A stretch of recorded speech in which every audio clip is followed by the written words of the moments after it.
नेहमी विचारपूस करत असतो, भेटत असतो आणि आज वेळ होता म्हणून त्यांना मी भेटायला आलो होतो. तर अंबादास दानवेने एक ट्विट केलेलं आहे आणि त्यामध्ये तुमच्या फोनमुळं पैसेचा विषय संपलेला आहे आणि पैसे पोलिसांनी सोडले असा आरोप केला.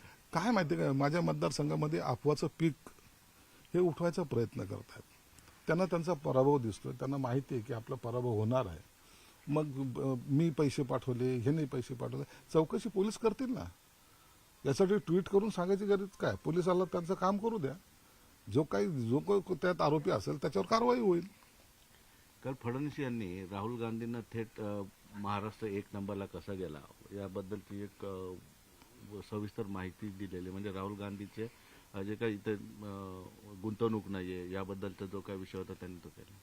देवेंद्र फडणवीसने जे काही चार्ट दिलेला आहे, रिअलिस्टिक काय, तुम्ही आरोप प्रत्यारोप करताना तुमच्याकडे पुरावे नाहीत, परंतु त्यांनी पुराव्यानिशी सांगितले की महाराष्ट्रामध्ये किती गुंतवणूक आली आणि महाराष्ट्र 1 नंबरवर यावा हा प्रयत्न सतत सर्व पक्षाचे नेते करत असतात.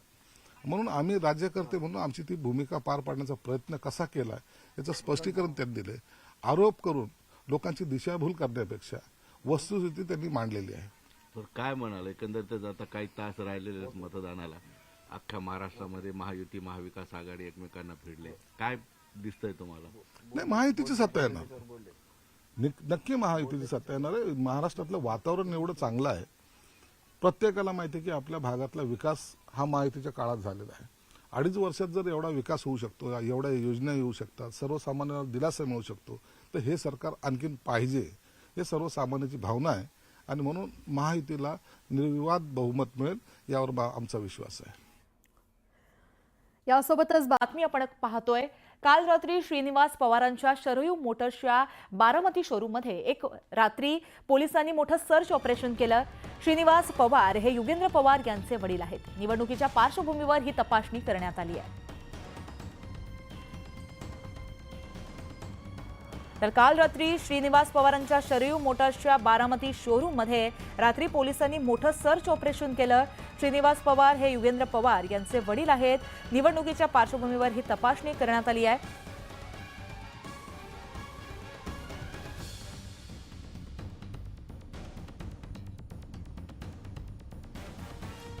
तर श्रीनिवास पवारांच्या शरयू मोटर्सच्या बारामती शोरूममध्ये रात्री पोलिसांनी मोठं सर्च ऑपरेशन केलं.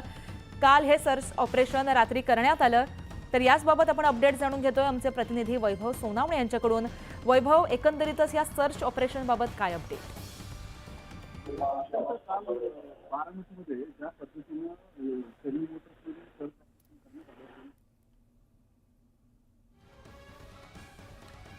काही तांत्रिक कारणामुळे आपला संपर्क त्यांच्याशी तुटलेला आहे, मात्र आपण ही सध्याची महत्त्वाची बातमी पाहतोय. काल रात्री श्रीनिवास पवारांच्या शरयू मोटर्सच्या बारामती शोरूममध्ये रात्री पोलिसांकडून मोठं सर्च ऑपरेशन करण्यात आलं.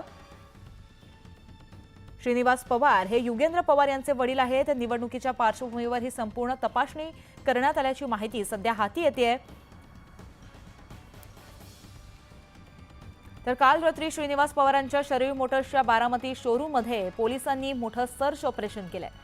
निवडणुकीच्या पार्श्वभूमीवर ही तपासणी करण्यात आल्याचं सांगण्यात आलंय.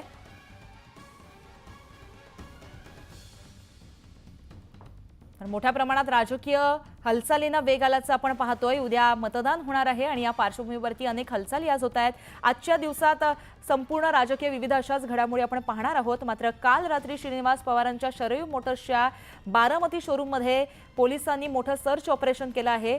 निवडणूक अगदी तोंडावर आहे आणि त्या पार्श्वभूमीवरती संपूर्ण तपासणी झाली आहे असं म्हटलं जात आहे. तर राज्यभरामध्ये प्रचार थंडावला असताना काही ठिकाणी हिंसक घटना घडल्यात. माजी गृहमंत्री आणि महाविकास आघाडीचे नेते अनिल देशमुखांच्या कारवर दगडफेक झाल्याची घटना घडली आहे. तसंच नाशिकमध्ये पुन्हा एकदा पूर्व विधानसभा मतदारसंघामध्ये राडा झालाय. भाजपचे राहुल ढिकले आणि राष्ट्रवादी शरदचंद्र पवार पक्षाचे उमेदवार गणेश गीते यांच्या कार्यकर्त्यांमध्ये हाणामारी झाली. राहुल ढिकले यांच्या कार्यकर्त्यांनी गणेश गीते यांच्या कार्यकर्त्यांची कार फोडली. गणेश गीतेंकडून पैसे वाटप होत असल्याचा आरोप ढिकले समर्थकांकडून करण्यात येतो. होतोय. तर हिंगोलीच्या कळमनुरी विधानसभेचे वंचित बहुजन आघाडीचे उमेदवार डॉक्टर दिलीप म्हस्केंच्या वाहनाची देखील तोडफोड करत त्यांना मारहाण करण्यात आली. जखमी डॉक्टर दिलीप म्हस्केंवर हिंगोली शहरातील एका खाजगी रुग्णालयामध्ये उपचार करून त्यांना पुढील उपचारासाठी नांदेडला हलवण्यात आलंय. तर अमरावतीमध्ये सुद्धा अशाच घटना घडतायत. अमरावतीच्या धामणगाव रेल्वे विधानसभा मतदारसंघाचे भाजपचे आमदार प्रताप अडसड यांच्या बहिणीवर हल्ला झालेला आहे. सातेफळ फाट्यावर जात असताना हल्लेखोरांनी कारवर हल्ला केल्याची माहिती सध्या हाती येतेय. या हल्ल्यामध्ये अर्चना रोठे या जखमी झाल्या. तसंच उल्हासनगरमधील उभाटा शिवसेनेचे उमेदवार धनंजय बोडारे यांच्या कार्यकर्त्यांच्या कारवर देखील दगडफेक झाली. यावेळेस बोडारे यांची मुलगी धनश्री बोडारे सुद्धा कारमध्ये होत्या. या प्रकरणी पोलिसांनी गुन्हा दाखल केला. या घटनेमुळे संपूर्ण राज्याचं राजकीय वातावरण हे चांगलंच तापलंय.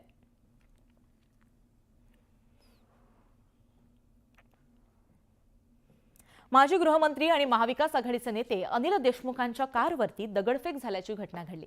नागपुरातील काटोर जलालखेड महामार्गावर बेलफाट्याजवळ काही अज्ञात व्यक्तींकडून ही दगडफेक करण्यात आली. या घटनेमध्ये अनिल देशमुख हे गंभीर जखमी झाले असून त्यांना उपचारासाठी काटोलच्या रुग्णालयामध्ये दाखल करण्यात आलं. नरखेड येथील सांगता सभा आटपून माजी गृहमंत्री अनिल देशमुख हे काटोल इथं जात होते. काटोल येथून तीनखेडा भिष्णूर या मार्गाने परत येताना जलालखेडा रोडवरील बेलफाट्याजवळ काही व्यक्तींनी त्यांच्या कारवरती मोठ्या प्रमाणात दगडफेक करत हल्ला केला. यामध्ये अनिल देशमुख हे गंभीर जखमी झालेत. या हल्ल्याप्रकरणी चौघांविरोधात गुन्हा देखील दाखल करण्यात आलाय.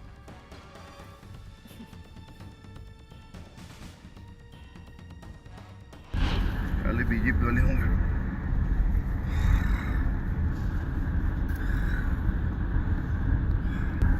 पहले बीजेपी वाले होंगे,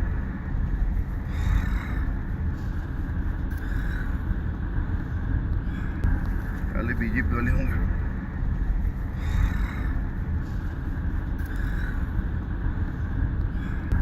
पहले बीजेपी वाले होंगे. सध्या या